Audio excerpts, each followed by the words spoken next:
Hello, everyone, and welcome to Molehill Mountain, episode 312. I'm starting a little bit late. I have very good, mature reasons for starting the podcast late, and that was because I was watching a movie. So I was watching Rurouni Kenshin, Part 1, Origins. Now, I have a shaky history with Rurouni Kenshin. I saw the OVA first. I really liked the OVA. It was called, I think they called it Samurai X or something when they brought it to North America. Because no one knows what a Rurouni Kenshin is. Call it Samurai X. Whatever. It's pretty good. Then I found out there was a whole Rurouni Kenshin TV show. So I watched the first few episodes and did not like it at all. Now, would I have liked Rurouni Kenshin, the TV show, had I not seen the OVAs first? Did the OVAs unfairly poison the well, color my perceptions? Perhaps. Regardless, broadly, it's the mix of goofy slapstick humor and deathly seriousness that just didn't work, which is funny because I like City Hunter, which is exactly the same thing. It's, ridiculously high camp humor, and then it goes deadly serious. And that one works for me, but for whatever reason, Rurouni Kenshin did not. Hello, Lindy. So there's a couple live-action films. There's, I think, 5 of them. They did a trilogy of films back in the 2012 to 2015 range, somewhere around there. And then they did 2 more movies in the last couple of years. So I thought, okay, I'll watch the first movie and see what I think of the live-action.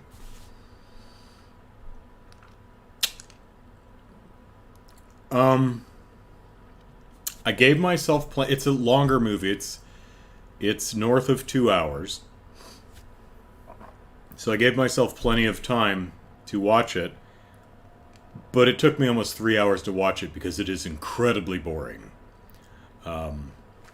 Katie! Haven't seen you in a while. Hope you're well. Hello.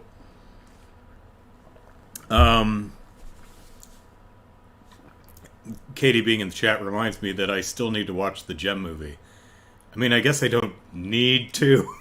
But I've got to see it at some point. I keep putting it off because I don't... Because I don't want my fragile little soul to be crushed. I want to live in a world with a really good Gem movie, and if I never see the live-action film, then that hope will never die. Hey, Chaos. Rurouni Kenshin, the movie, or at least there's 5 of them, so I'm talking specifically about the first one. Boy, oh boy, is it a mixed bag. Most of the acting is pretty flat. And then occasionally you'll have one of the performers just completely turn out an incredible performance. I'm like, where the hell did that come from? Some of the editing is just really, really bad. Like, some of the editing feels like the editor literally had a heart attack or a stroke and just pitched forward and it cut in a random place. It's weird. And then other times there's some of the scenes are just really well put together. Some of the action is really good and really well conceived and shot and performed, and some of it is not. It's a gory film, which I like. And some of the blood is great. The practical stuff, but some of it's digital and it's really, really bad. The plot, the structure of the plot doesn't work. Really one of the biggest problems is the characters and their relationships to each other are not are not properly established, so that when the dude with the giant sword, I forget his name. So when he shows up and I'll go with you to storm the castle, it's supposed to be the crowd gets on their feet and cheering, oh yeah, dude with the big sword is joining the party, huzzah! But the relationship between him and Kenshin is not set up properly. They do have one encounter at one point in the movie, but that's about it, and it just doesn't play. There's a flashback to how Kenshin gets one of his scars, and I feel like basically one of the soldiers or whoever he struck down back in his killing days was a just got married and boy, life is swell. It's blue skies smiling at me, that kind of thing. And he's like, no, I've just got struck down by an assassin, but I just got married. No, I can't die. I can't die. That kind of a thing. And so Kenshin has to strike him down again. But they do that, and it's supposed to be really dramatic and really heartfelt and butt clenchy. But it actually comes off as hilarious. The movie is trying to do the cartoon thing where it's at times really arch and over the top and goofy, and at other times deadly serious. And I don't feel it balances the tone well at all.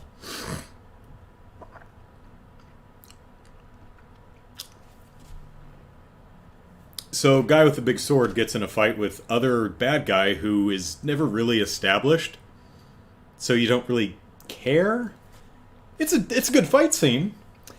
And then the fight scene stops and has an absolutely brilliant and hilarious character moment. You're like, that was genius. More of that. So, yeah, overall, I didn't like it. But there were a lot of individual things in it that I thought maybe I should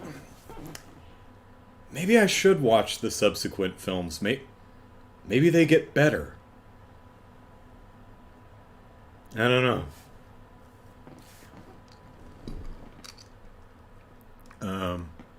Lindy says it'll probably take you 4 hours to watch the Gem movie. Katie says, I know I don't want to do that to you, but you need to. You need to see it. Look at it. I know you don't want to eat your vegetables, but you have to eat your vegetables. They're good for you. Cafe Fox, hello. Lee says, I heard the Gem movie is worse than the original? The original what? the show? The cartoon from the 80s? Yeah, I've heard the same. The movie's not as good as the show. Which I very much like. Well,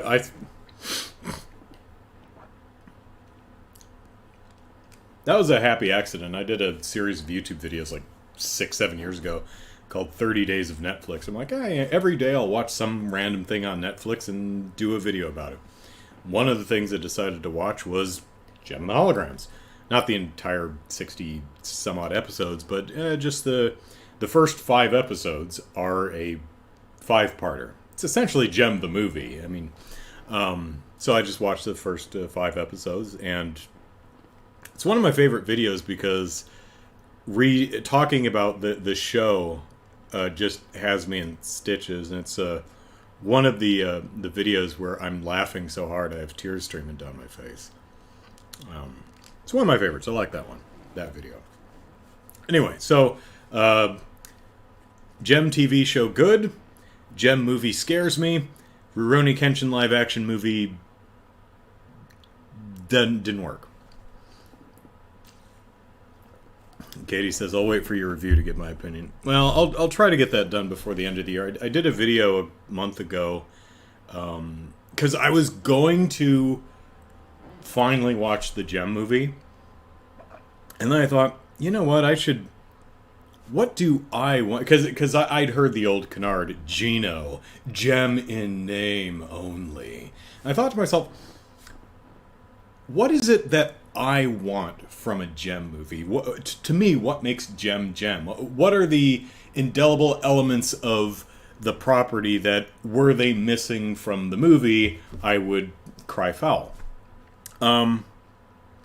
So I started thinking about, and then that ended up being more interesting to me, and I made a whole video about the top 5, or actually 6, things that make gem gem to me, and I think should be part of a gem movie. So, being that that was a month ago, I mean, I did get sick in November, so that's a little bit of an excuse. So I'll try and do that this month. But we're not here to talk about the things we've been talking about for the last 15 minutes. No. We are here to talk about the group that I say is the absolute worst customer service group I have ever encountered. Lindy says you're just stalling. Just rip the Band-Aid. So, it's YouTube. Specifically at TeamYouTube on Twitter. For me, far and away, the worst customer service / technical support group. Easily. By far. And you might say, really, YouTube? What about Twitter support? They don't even do anything. And that is true. I did an experiment with Twitter this year. I started, every time I saw a tweet that was clearly in violation of TOS, I reported it. And then Twitter would come back and say, we looked at this, and it's fine. I think I got up into, I stopped counting, over the summer. I just got bored and said, screw it. Yeah. I think I was up into, 170 or something like that. And not a single one. And we're talking about really, obviously, clearly, indisputably over-the-line garbage. And every single one, I got an email back.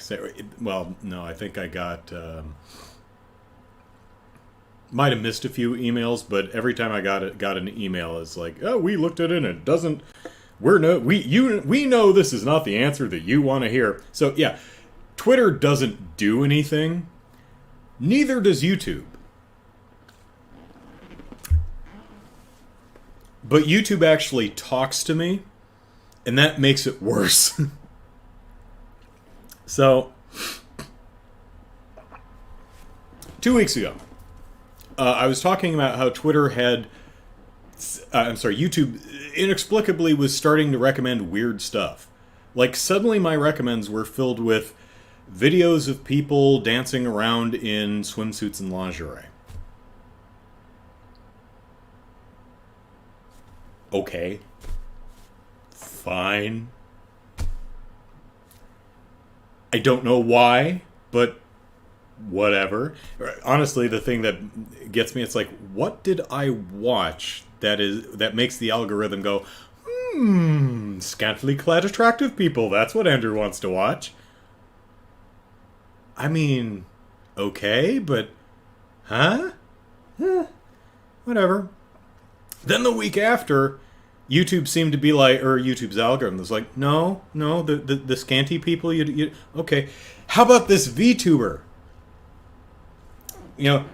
Korone, I think her name is. Isn't she cute? I guess. I mean, I don't watch streamers or VTubers, so I don't know why you think I'd be interested in. I'm sure she's lovely. I'm sure she's very entertaining. I still don't care. I don't know why you're recommending it to me. But, as long as YouTube is not filling my recommendations with bigotry and harmful disinformation, give me all the underwear models and VTubers you want. It's fine. Katie says, yes, our YouTube feeds are through the roof weird. But then, this week, I got some more videos that, were just trafficking in bigotry. So I wrote, dear at YouTube, 2 weeks ago you were inexplicably recommending videos of people dancing around in swimsuits and lingerie. Last week it was some anime VTuber. I don't get it, but fine, whatever. But I draw the line at channels that traffic in bigotry. Knock it off. Yes, Twitter platforms bigotry, threats, and harmful disinformation. So you might say it's, Twitter does the same thing. Yeah. Twitter also platforms bigotry, threats, and harmful disinformation. It also does nothing to protect anyone from harm. But at least Twitter doesn't actively advertise that toxic garbage to me. It's only YouTube that actually stuffs this crap in my recommends. Nearly every single week. And every single week I have to click and do not recommend channel. I've been doing that for a decade. You'd think the algorithm would pick up. I'm starting to see a pattern here. So I said that, not really expecting or wanting a response, mainly because I've long since given up on YouTube actually doing anything about it. But as it's still gunky in the throat, apologize. But as YouTube often does, it responded. Not capitalizing the first word of any sentence, which is its style. I don't know. I have no idea why they wrote in their style guide, capitalize proper names, yes, like YouTube, like Google, but do not ever capitalize the first word of a sentence. Don't do it. We want to look as unprofessional as we act. So anyway, YouTube says, thanks for reaching out. A lot of factors can influence your recommendations, like your activity on Google, YouTube, and watch search history. Here's how to manage them. Link to some support page. You can also share your thoughts about this by sending feedback, and a link to another page that shows you where the send feedback thing is, which I make liberal use of. I actually like the send feedback thing because it allows you to highlight a portion of the screen to add a screenshot to the support ticket, if you want to call it that. So you can go, you see this right here, YouTube? Bad. That's bad. Bad, YouTube. It's easy to put a screenshot. It's cool. Garbage company that does a lot of awful things, but technologically pretty solid. So I responded, I said, I don't consume bigotry and disinformation. So, I don't know, I don't know why your recommendations are giving me bigotry and disinformation when that's not something I consume on YouTube or Google. Anyway, I go on, I say, at least twice a week for years and years I've had to mark entire channels as do not recommend. I've contacted you via multiple channels countless times for years, and you still recommend this toxic garbage to me. Just stop. And they reply, totally understand your frustration. You can share your experience using the feedback tool that we shared before so we can improve this in the future.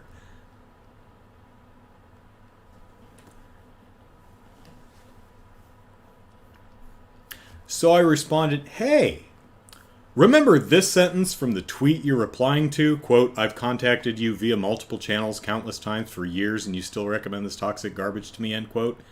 Yeah, that feedback tool is one of the multiple channels I mentioned. I've been telling you this through the channel you keep recommending me for a decade, and you still do. I've given up on you not platforming this crap. I'm just asking you not to put it in my recommends. Just don't do that. And they responded, really sorry about this. We're actively making improvements based on input from customers. No, you're not. Sending feedback lets us collect reports and suggestions so we can make the platform better. For now, you can click Not Interested when a clip you don't like shows up.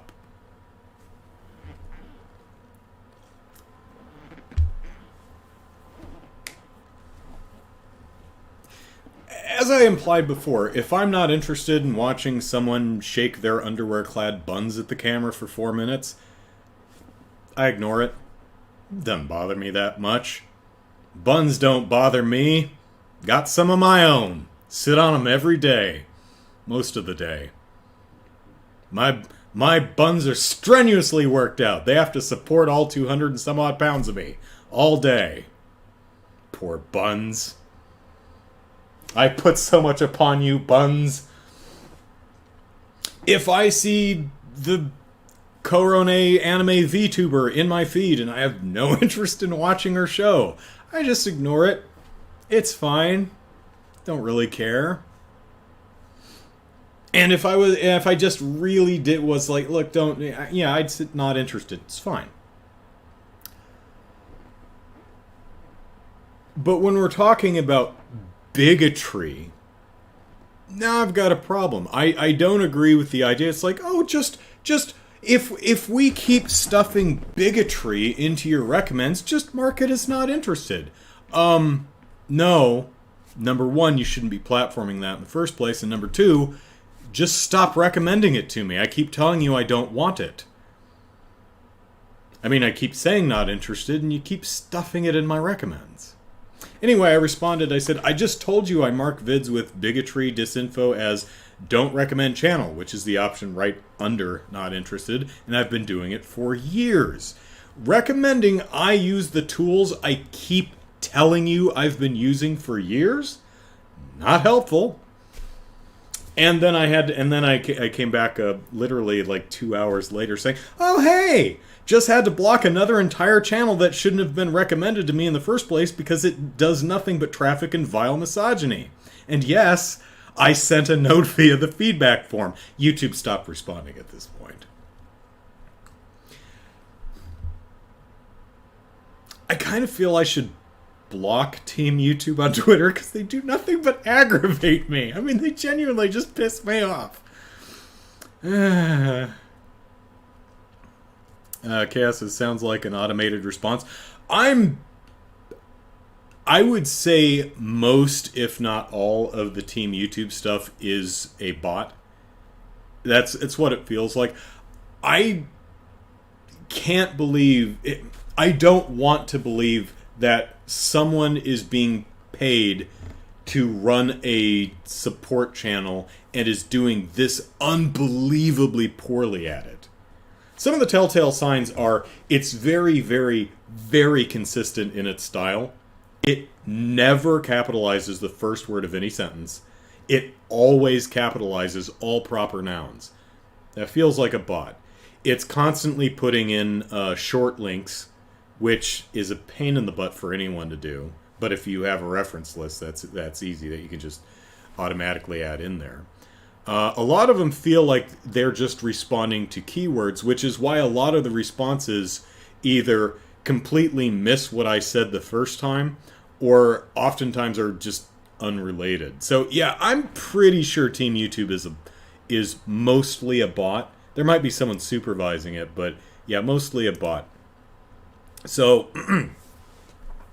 that was earlier this week, but the fun doesn't stop there, because yesterday I wrote, in yet another example of YouTube's stunning incompetence, it allowed 2 different collection services to simultaneously claim a song that the entity they're working on behalf of doesn't own because YouTube incorrectly identified the song.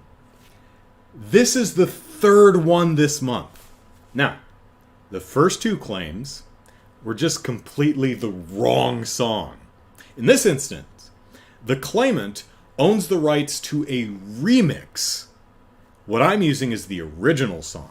So At least YouTube's garbage content ID system is somewhat in the ballpark this time. Brandy, you've got a point there. What's the world? Bots just don't care. We need to give bots emotions. I'm always polite to Siri. I hope that when the robots rise up and take over the earth, Siri will remember that I was polite. Actually, like all women, I turned Siri off.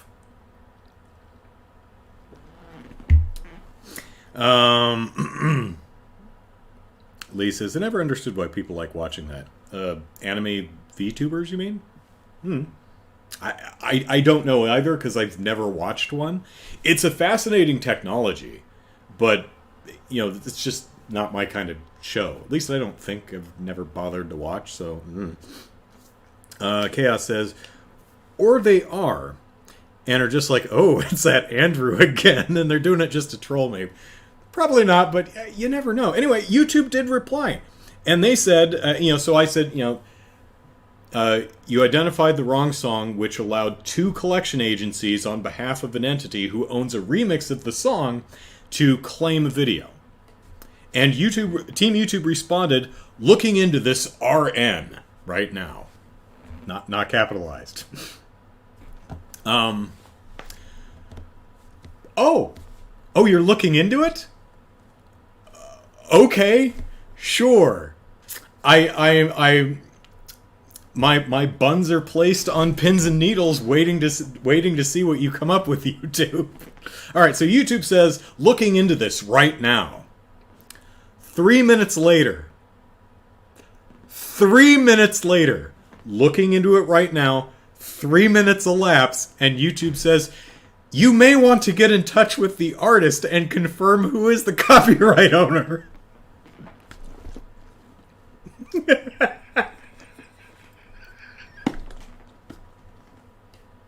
You don't know? You're facilitating the goddamn copyright claim. Holy shit! YouTube just admitted they have no idea who actually owns the copyright. They're facilitating companies... They're facilitating the ability for companies to copyright claim your video for infringement without knowing who the hell actually owns the copyright. They have no idea. YouTube says, we'll look into this right now, and 3 minutes later comes back and says, you know what, you should probably get in touch with the artist and confirm who the copyright owner is. Holy shit! Oh my... YouTube, do you understand what you are admitting to in public? Like 6 people now know. The 6 people watching the show now know that. Oh my god. We'll look into this 3 minutes later. Hey, maybe you should contact the artist and see who owns the copyright. Lyrically C, haven't seen you in a while. Hello. Chicago, I'm always cursing out Alexa and I'm rude to it. It always messes up my request and turns on when I don't call it. If I knew that... of course, my brain immediately goes, I should say something like Alexa blank or whatever, but I don't know any of the commands. Yeah, remember when Xbox Connect was a thing, and you'd talk about it, and it's like, oh my god, my Xbox just turned on thanks to you, or something like that. Chicago says, please do our work for us. If you find out you violated the copyright law, please ban your own account. Thank you. Yeah, right? You may want to get in touch with the artist and confirm who is the copyright owner. There's a set of copyrights to protect the writers of songs for the lyrics, melody that they've created. Here's more info. It's...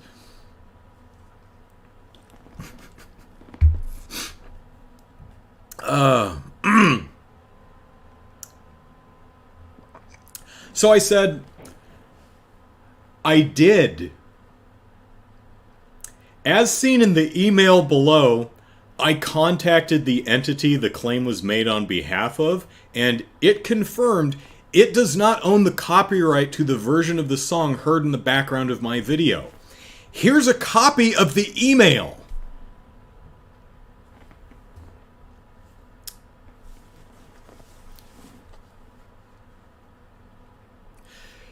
Six hours later, I'd heard nothing.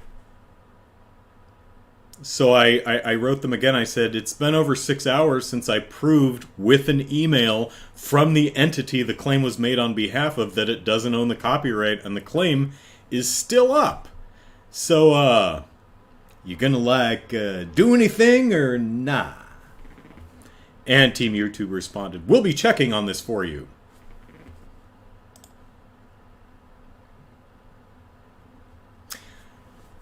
Three minutes later, following up, mind sharing the video URL?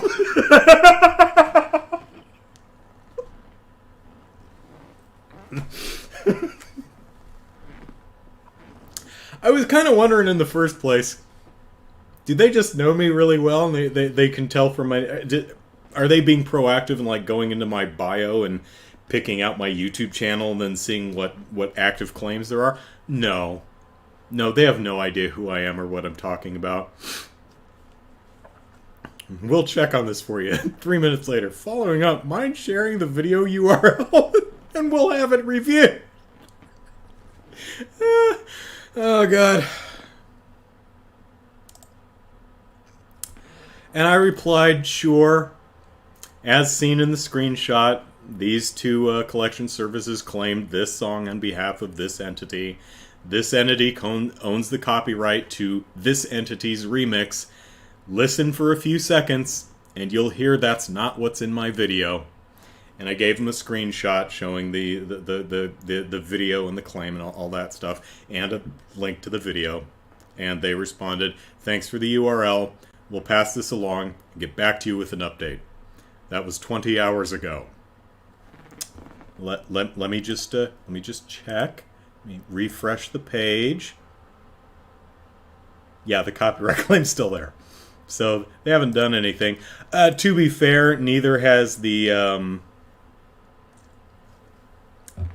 because I emailed the entity who actually owns the copyright to a remix of the song. They said, please dispute it through the YouTube system and we can release the claim. Yeah, I did 2 days ago. But that entity, they didn't make the claim. It was two collection services. So YouTube's probably not going to do anything. If YouTube actually does go in there and say, hey, we looked into this and this was wrong, so we got... I will be the first to, shout it from the mountaintops. That'll actually be the first time YouTube has ever helped me with anything. So, yeah. But I think that's, yeah.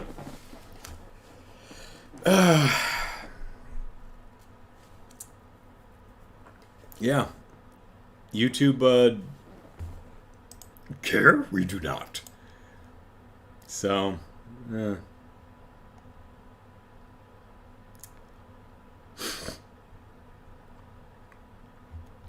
I had another thread from them at somewhere. I was arguing with them somewhere, but I can't find it. I think that's enough. So, yeah, YouTube is, for my money, the absolute worst. Absolute worst when it comes to it's like YouTube support. How could you do better? Stop doing anything. That would actually make your service better. Be like Twitter. Clear that low bar. So,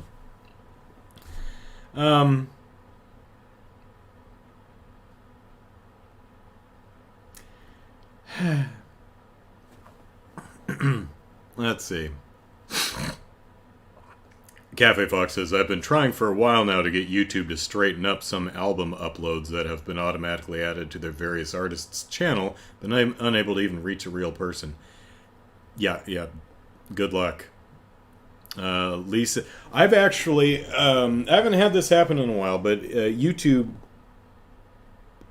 for years would would improperly flag my videos for content that violates the advertising guidelines. And every time I would, mark it as nope, and they'd say we reviewed it and we were wrong again, as we have been literally every single time. It's like, you'd think at some point you'd give me the benefit of the doubt.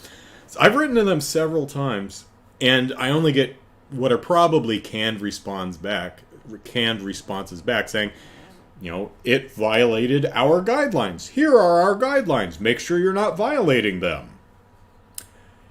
And I have multiple times responded saying, I will PayPal you $500 if you can point out exactly which guideline I'm violating and where in my video it's where and how it's being violated. Nope. No, they've never taken me up on that one. Now, it's probably because no one's actually reading that, and the bot has no idea how to parse that one. It reminds me back in the game politics days when occasionally we'd have some delightful chap on Twitter or somewhere saying, oh, you guys just lie about stuff. I'm like, what? Yeah, you lied about the whole you support censorship in games. It's like, what? And I remember it's like, tell you what, point out the quote where we said that, give me a link to the article, and I'll PayPal you $50. No, you just lied. So I'll PayPal you $100. Eventually, just left. Actually, the person I'm thinking of, I think is one of the few people I actually blocked on Twitter. Because every time I said anything, this person seemed to just get incensed. I'm like, for your own health and well-being, I'm going to block you. Just so you can't see any more of my stuff and get so mad. So weird.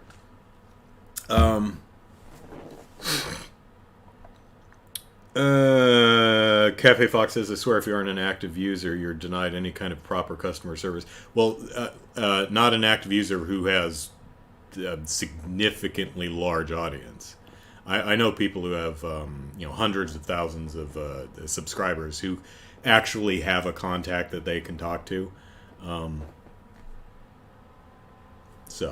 But smaller channels, nope. And to be fair, there's only so many. There's tens of millions of channels on YouTube. You can't have a customer service rep for every single one. I get that. But,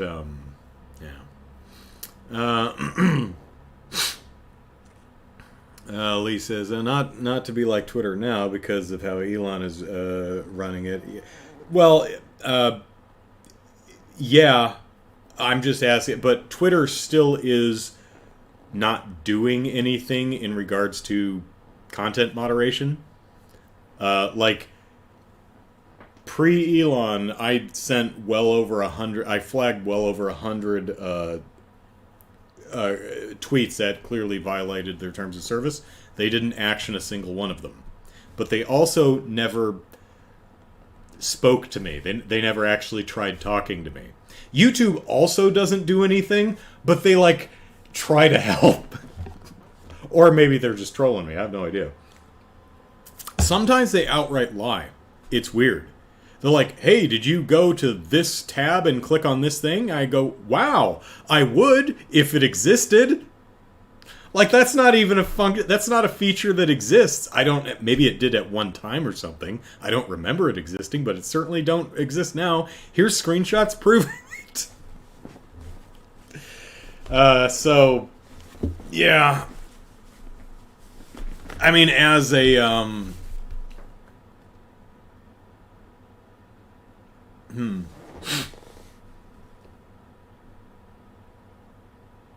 I mean, YouTube is run like a corporation that cares only about profits. It doesn't really care about bigotry or disinformation as long as it can sell ads on it without any significant consequences. Once significant consequences appear on the horizon, then they'll stop doing that. Twitter used to be pretty much exactly the same way. Only now it's actively just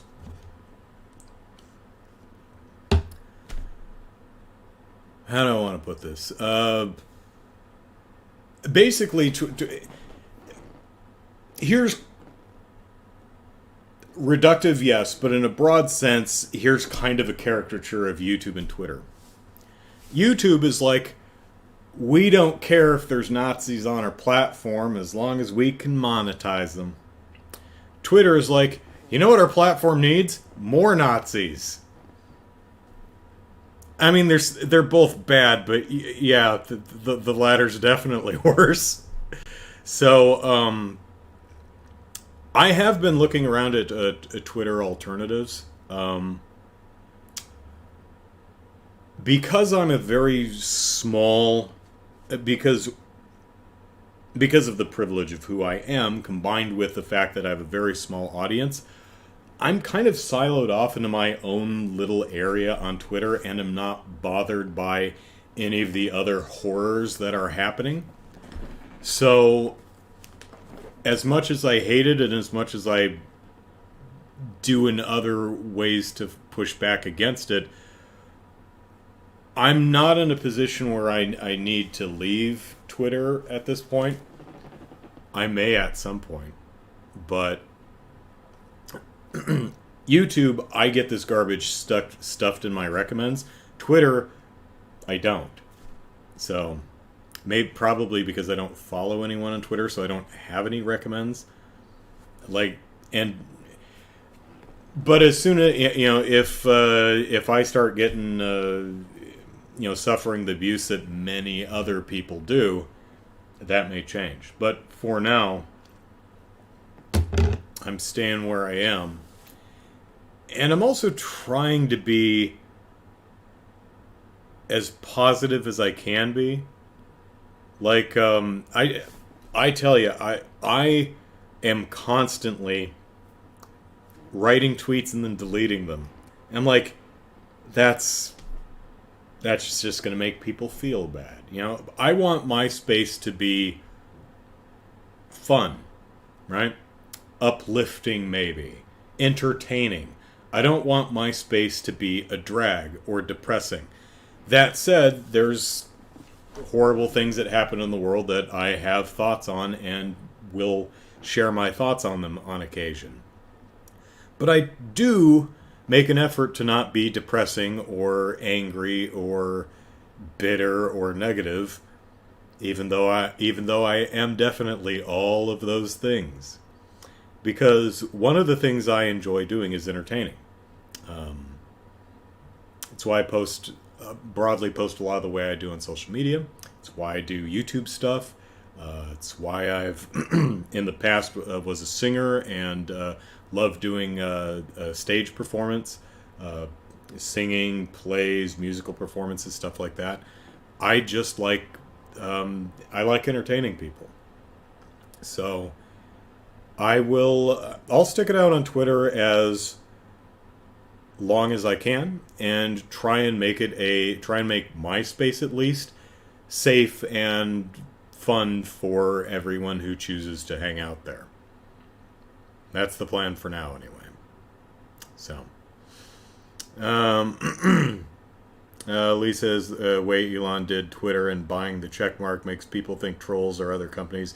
Elon made Twitter worse. Yes. Elon did make Twitter worse and is making it worse really every day. Because he's stupid and also just a really genuinely shitty human being. We talked about this at length on this podcast way back in earlier this year, like March, April, something like that, when they're just first floating, buying Twitter. So go back to that episode if you want my full thoughts on what a lousy human being he is. Lyrically, C would say, says, I'd love to see you in a musical. Sadly, the musicals I did kind of predate YouTube. Like, I was in high school in the late 90s, so I graduated high school in 98. And I did a couple plays when I was in college, 3. Was one of them a musical? Let me think. No, none of them were musicals. All the musicals I did were in high school. So while there are probably some VHS tapes out there somewhere that have how to succeed in business without really trying, and some other stuff, in someone's sock drawer somewhere. But yeah, I don't have recordings of any of those. Otherwise, I would probably put them up on YouTube. I'd have to think about that. I don't know if that's... I don't think legally, but ethically, would I want to contact all of the other people and say, hey, are you... I mean, it was a public performance, so yeah, that would be okay, but I don't know. I don't have that option anyway. Katie says, I'm following you on Twitter. Hey! Thanks. Hopefully, yeah. I actually am I have extreme anger issues. I'm a very cynical, bitter person. Very angry. Probably suffer from undiagnosed depression. There's a good chance of that. But I do try to taper that in my public interactions. It's something I've learned over decades, right? Even now, I am performing a bit. My facial expressions, the way I gesticulate, the way I modify my voice, that is, in part, a performance. Now, what I'm communicating to you is what I actually think and how I actually feel, but I do modify the way I deliver all of it to make it more palatable.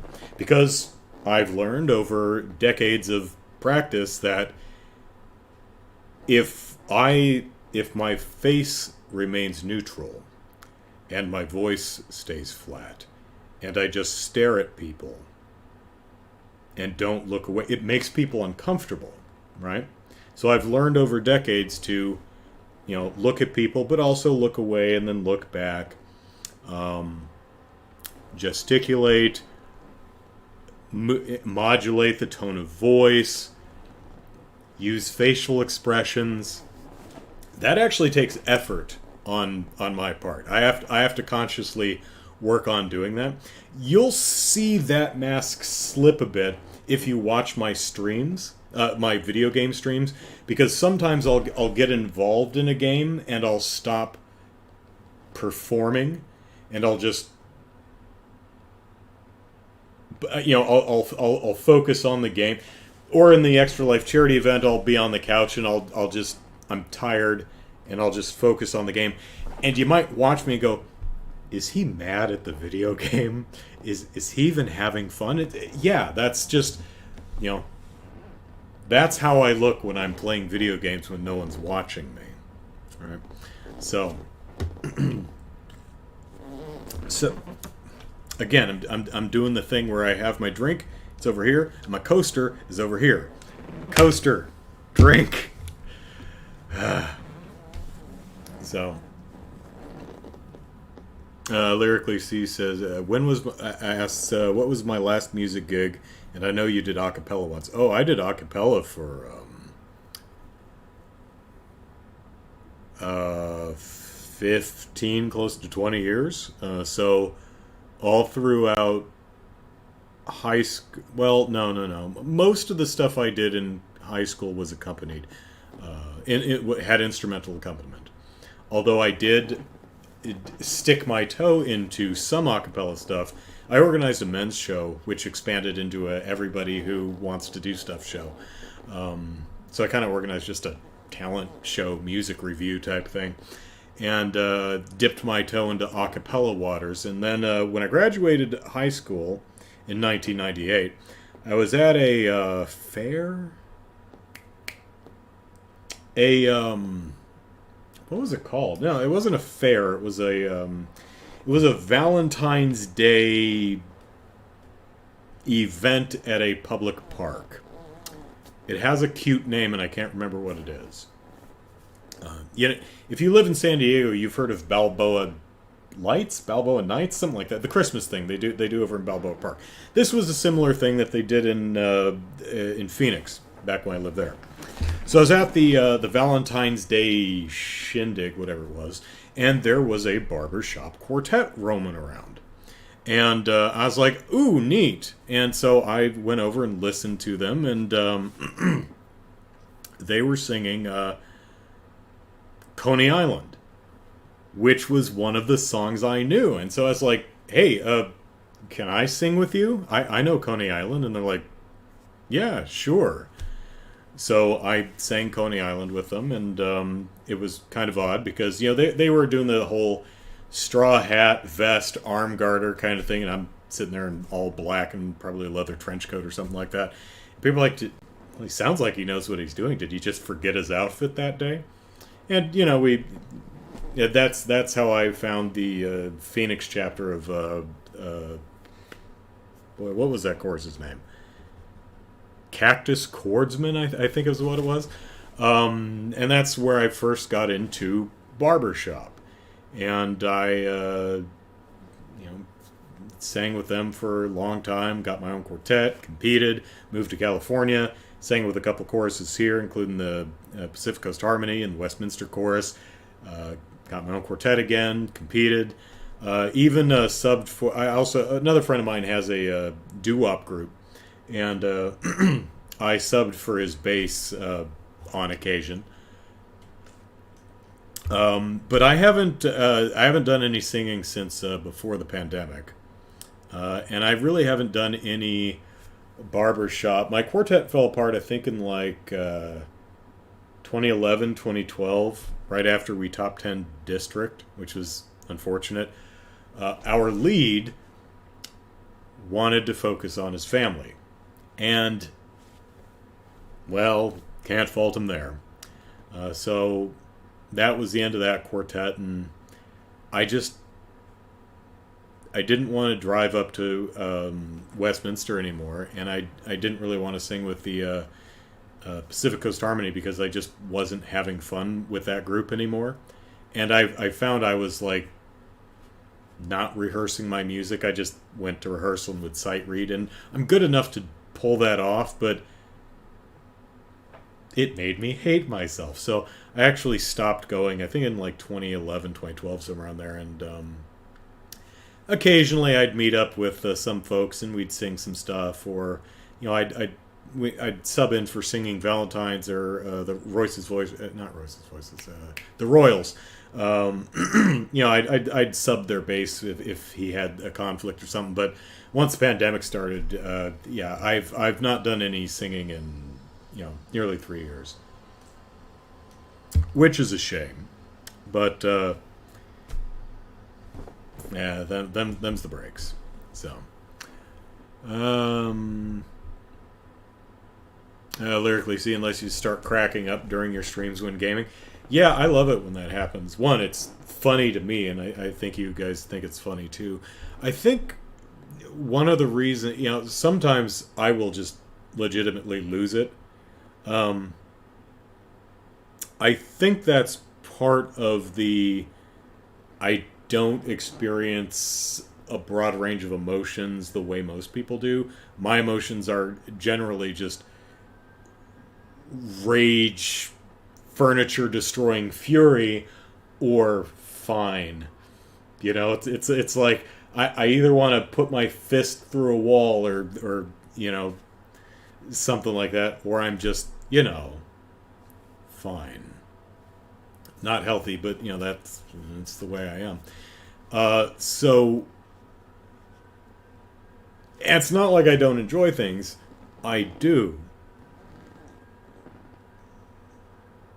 But it's more on an intellectual understanding that this is something I enjoy rather than something I genuinely feel, right? So a lot of times I'll watch a movie And my brain will tell me, this is funny. This is exciting. This is something you enjoy. But a lot of times I don't really feel it, you know? Which is frustrating and pisses me off. So, vicious cycle. But sometimes something will break through and just catch, and I will just lose it and laugh like a hyena until tears are streaming down my face. And I think it's that part of it is that emotional repression thing that I unconsciously at least do. You know, it just all comes out, which I'm very happy to let all that bottled up emotion out through laughter, as ridiculous as it is, and not rage, you know? Destroying furniture, like,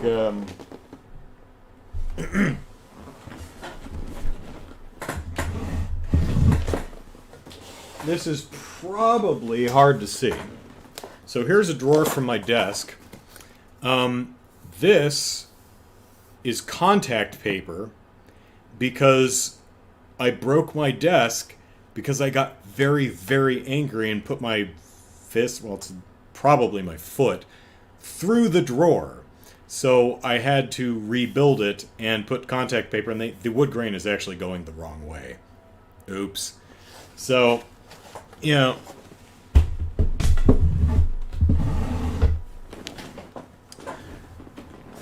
like I remember, let's see, it sucks having a really nasty explosive temper. Like, the littlest, dumbest things make me violently angry. And the fact that the littlest, dumbest things make me violently angry makes me violently angry. So, like, for example, I was making dinner the other night, and I had a bag of tortillas, and it has a little Ziploc thing on the top. I'm trying to close the bag, and I could not get this son of a gun to see. I'm already getting really angry. I couldn't get this damn thing to latch, and I came really close to punching the bag of tortillas. Yeah. Oh, I wanted to just punch the shit out of these tortillas. I held back. I didn't do that.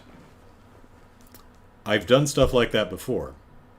I specifically remember a tray of chicken. I don't know if I couldn't open it or couldn't close it or something, but I punched the shit out of that chicken, just chicken all over the kitchen.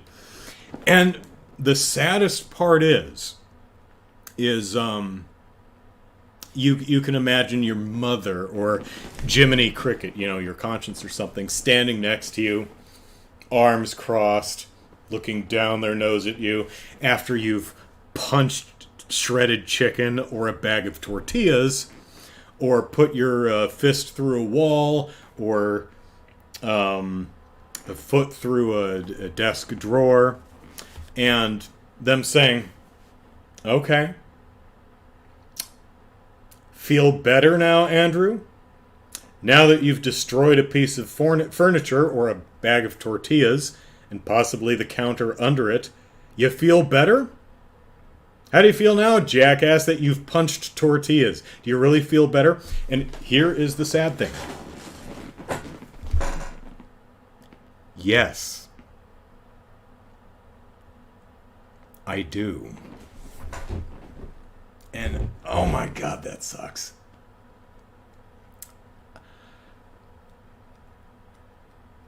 I imagine it's somewhere along the line, that kind of frustration is somewhere along the lines of anyone who has any type of compulsive eating issue, where it's like, I'm going to buy 2 pounds of chocolate and eat 2 pounds of chocolate, and I'm going to be sick tomorrow and feel terrible about myself, but I'm still going to do it again, or drinking, or anything like that. So, yeah. So, like, yeah, I may have put my fist through a wall or my car window. I did that once while driving. See, Point Loma, very bad about the street signage. And I was actually on my way to a singing gig. And we were going to sing for the children. And I'm trying to get there, but this was predating like phones with the GPS map tracking systems. Garmin's were available at the time, but I didn't have one, so I was trying to find the, navigating by looking at the street signs, and Point Loma is very bad about actually. So if there's a street sign, it may be like, 50 feet back away from the corner, like maybe buried in a tree. Sometimes there just might not be one. So I was, driving and trying not to speed and being very angry and ranting to myself very profanely and saying something like, how am I supposed to get there if there are no damn signs? And I punched my window and it exploded, which honestly surprised me because I always figured that was just a thing that happened in the movies. Like, you punch a car window, you're just going to hurt your hand. And I was seated and buckled. That's bad leverage, and I still shattered or just completely destroyed the window. I was shocked. Cut my hand a bit. And sadly, did it make me feel better, even though I destroyed my window, which costs $100 to replace? And now I have to go sing for the children with a bloody hand? Sadly. Yeah. And I hate that. I hate that violent outbursts actually do make me feel better. That's no bueno. No bueno at all. And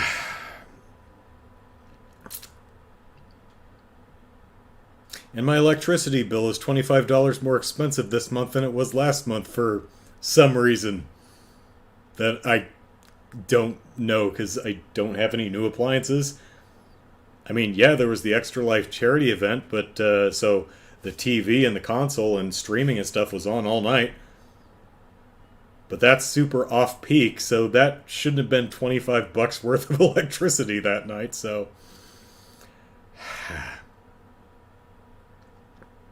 Katie says, good to talk to you, but it's late on my side of the country, going to bed. Good night, Katie. Lee says, I'm the opposite. I really don't get angry, so I can't imagine what you go through. Glad to hear that. Being angry is not fun. Like, I like not being angry.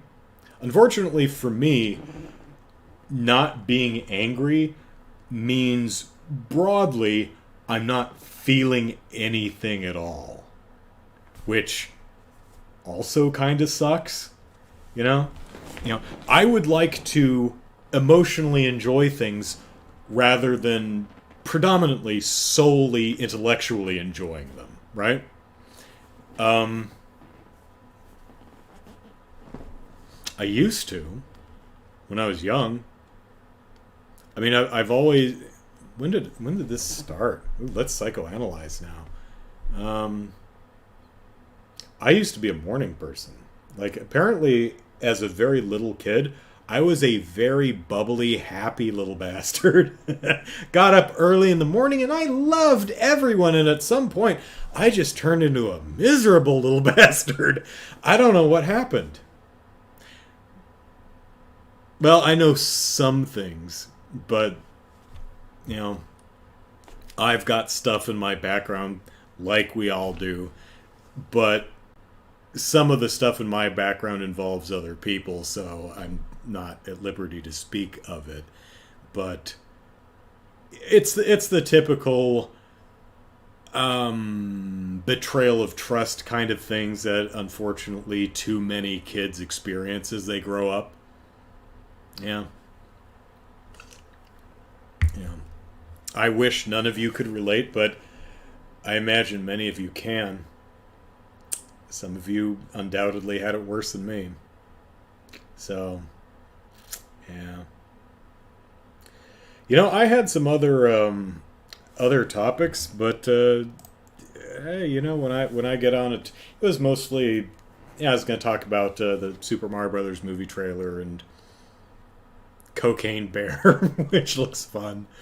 I was going to talk about box office stuff because there was a lot of talk about Strange World, which, did you know it came out last week? No? Golly, maybe that's why its box office was shite. Or at least contributed to its lower box office. So, let's see. Cafe Fox, just noticed your googly-eyed toy is missing from your shelf. Oh yeah, you're right. I'll go get it. I forgot.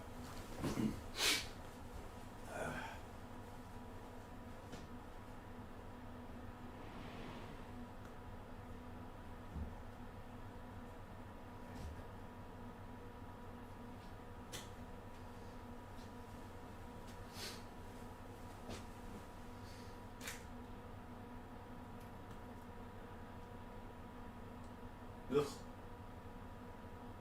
Oh, it's kind of broken. Now it's even more disgusting. Yeah, its lip is all kind of half torn off. Because I had company earlier this month, I figured should probably put the sex toy away. Don't want to make Super Metal Dave uncomfortable. My sister would probably think it was funny, but when I have, on the very, very, very rare occasions I have anyone over, I'm like, I'll put that away. Because I actually did have someone come over and grab it and go, what is this weird thing? I'm like, it's a sex toy. And I'm like, oh, God! So I don't want to I don't want to creep anybody out. So I felt it was better to go put it away. So I put it in I have a little lockbox chest thing that I keep most of my camping equipment in. So I don't know if I caught its lips in the chest when I closed it or what, but it's kind of broken now. But oh God, it looks like, oh, it's even worse now. Oh, it was creepy before, but can this be fixed? Oh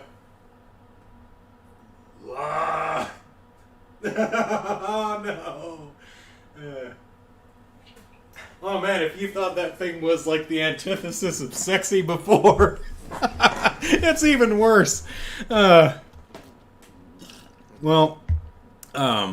Whoever sent that to me, it has. I'm gonna have to throw that away. That is just. It's not funny anymore. It's just really off-puttingly creepy now.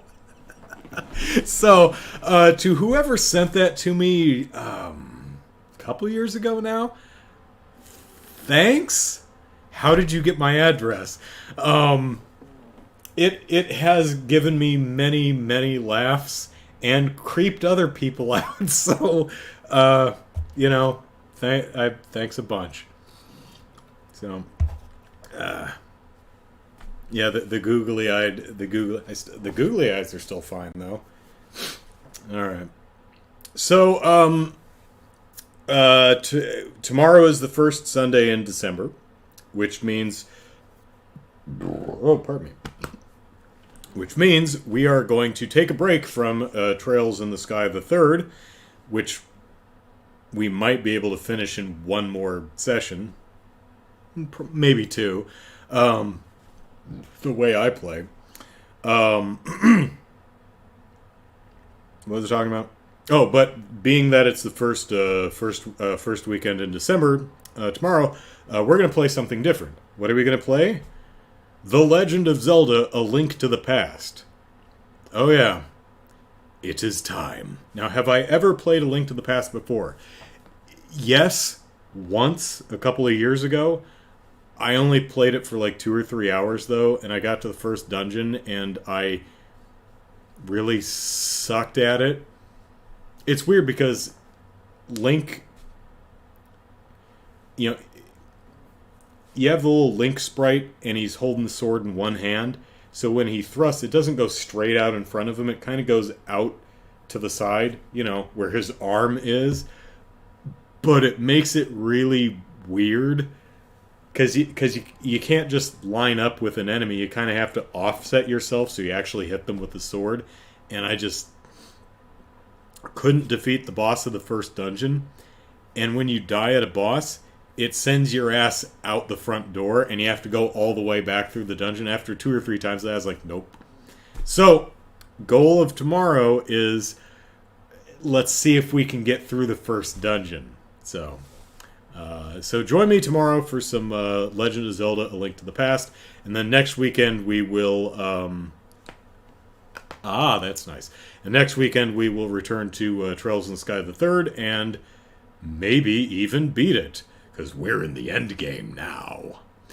So, alright, that's it for me. Thanks everyone for hanging out. I hope you had a pleasant evening and weren't too off-put by my overly personal musings. So, take care everyone. Bye-bye.